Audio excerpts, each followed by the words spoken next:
Perkenalkan, nama saya Rusi Magdalena Brutu dengan NIM 72035200032. Di sini saya akan menjelaskan tentang produk dan digital marketing yang diampu oleh Bapak Dr. Andus Jumiadi Abdi Winata MSI AK.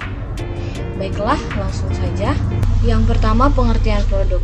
Produk merupakan titik pusat dari kegiatan pemasaran yang merupakan hasil dari suatu perusahaan yang dapat ditawarkan ke pasar untuk dikonsumsi dan merupakan alat dari suatu perusahaan untuk mencapai tujuan perusahaannya. Suatu produk harus memiliki keunggulan dari produk-produk yang lain, baik dari segi kualitas, desain, bentuk, ukuran, kemasan, pelayanan, garansi, dan rasa agar dapat menarik minat konsumen untuk mencoba dan membeli produk yang dipandang penting oleh konsumen dan dijadikan dasar pengambilan keputusan. Atribut produk. Yang pertama itu merek atau brand, yang merupakan istilah atau tanda simbol atau kombinasi untuk mengidentifikasi produk atau jasa dari satu kelompok penjual dan membedakannya dari produk masing-masing. Yang kedua, pengemasan atau packing. Itu adalah kegiatan merancang dan membuat wadah atau pembungkus suatu produk. Yang ketiga, kualitas produk merupakan salah satu faktor yang sangat penting karena meliputi daya tahan keandalan, ketepatan, kemudahan operasi dan perbaikan, serta atribut bernilai lainnya. Berikutnya, tingkatan produk itu terbagi atas 3. Yang pertama, produk inti atau core product. Produk ini terdiri dari manfaat inti untuk pemecahan masalah yang dicari konsumen ketika mereka membeli produk atau jasa. Yang kedua, produk aktual atau aktual produk. Karakteristik dari produk aktual diantaranya tingkat, kualitas, nama merek, kemasan yang dikombinasikan dengan cermat untuk menyampaikan manfaat ini. Yang ketiga, produk tambahan. Produk tambahan harus diwujudkan dengan menawarkan jasa pelayanan tambahan untuk memuaskan konsumen seperti menanggapi dengan baik klaim konsumen. Selanjutnya ada klasifikasi produk. Klasifikasi produk ini terbagi atas 2. Yang pertama, barang tidak tahan lama atau non-durable goods. Barang berwujud yang biasanya habis dikonsumsi dalam satu atau beberapa kali pemakaian. Contohnya seperti sabun, minuman, makanan ringan, kapur, gula, dan garam.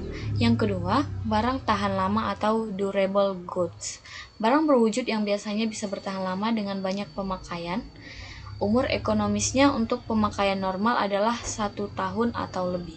Contohnya seperti lemari es, mobil, komputer, dan lain sebagainya. Selanjutnya, perencanaan produk.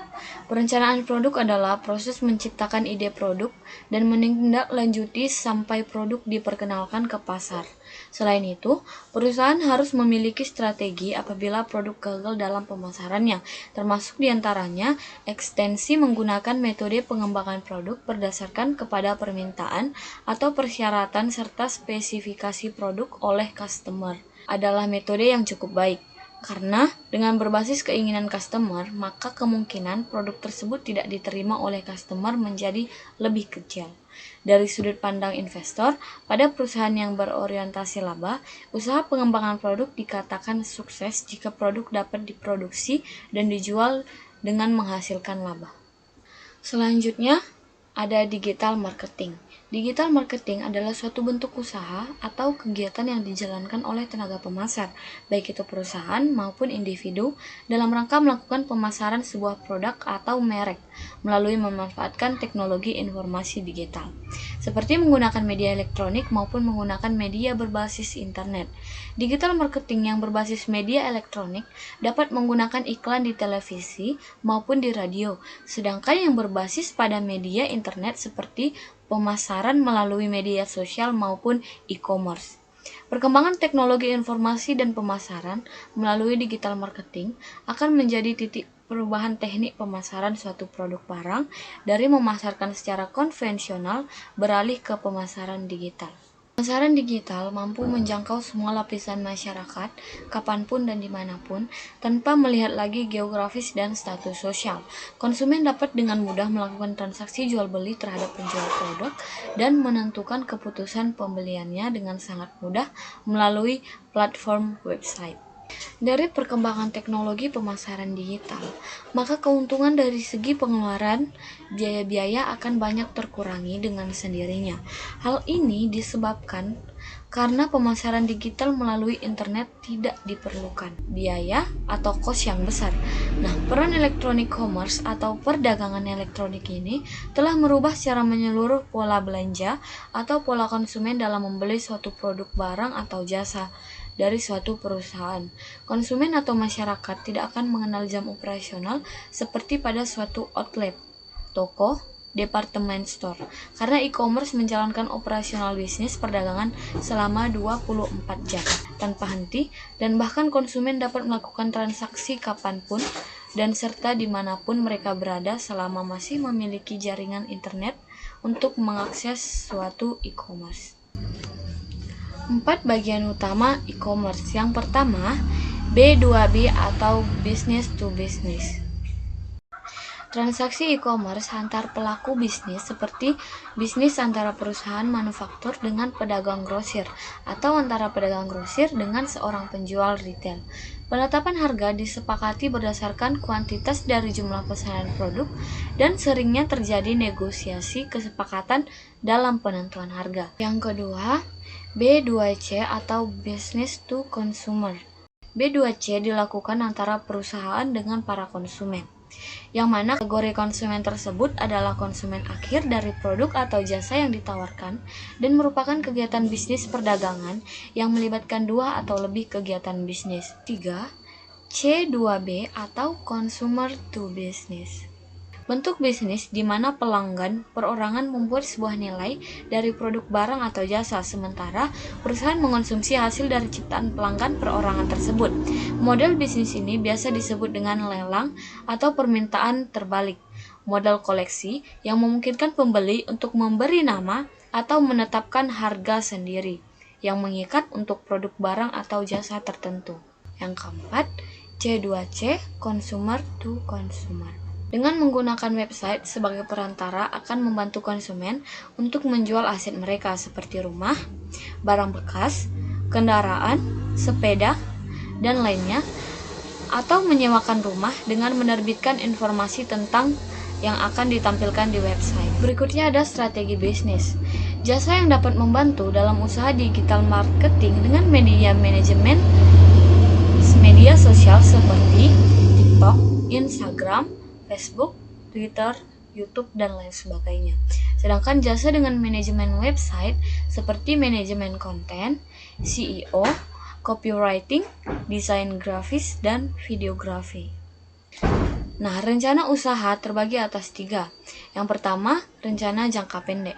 Usaha bisnis digital marketing ini bertujuan untuk menambah pengalaman kerja pada sektor usaha bisnis di kalangan sesama mahasiswa maupun umum. Selain dapat meningkatkan kreativitas, bisnis ini juga dijadikan suatu usaha yang menjalin kehidupan masa depan dan mencukupi kebutuhan biaya hidup sehari-hari. Yang kedua, rencana jangka menengah.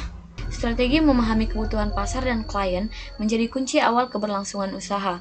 Pelanggan ialah raja, maka dari itu kepuasan pelanggan menjadi hal yang terutama dan pertama, karena tanpa pelanggan tentu usaha tidak berkelanjutan. Dan yang ketiga, rencana jangka panjang. Setelah berhasil mendapatkan pelanggan, maka harus mempertahankan dan meningkatkan standar usaha agar sesuai dengan kebutuhan pasar dan menguatkan jaringan dengan merekrut talenta-talenta muda terbaik agar terus selaras dengan perkembangan media. Analisis pasar.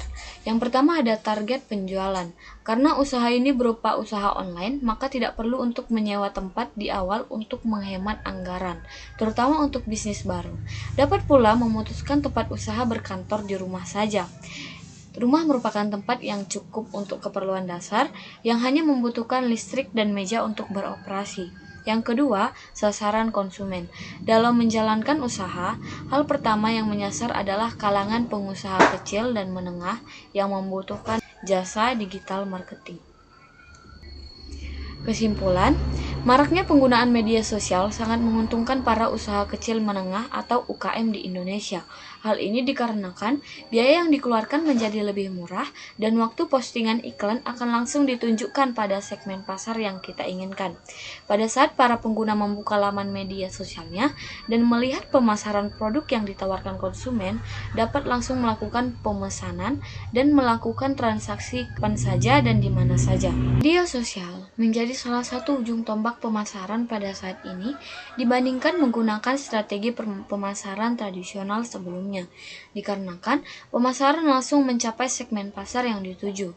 Dari sisi konsumen, hal ini menjadi sangat efisien, dikarenakan pembeli tidak perlu ke toko dari penjual, melainkan dapat memperoleh informasi dengan cara menghubungi kontak yang tersedia dari admin penjual atas suatu produk atau jasa. Baik, sekian hasil dari presentasi materi saya. Apabila ada kesalahan dalam penyampaian dan tutur kata, saya memohon maaf. Sekian dan terima kasih.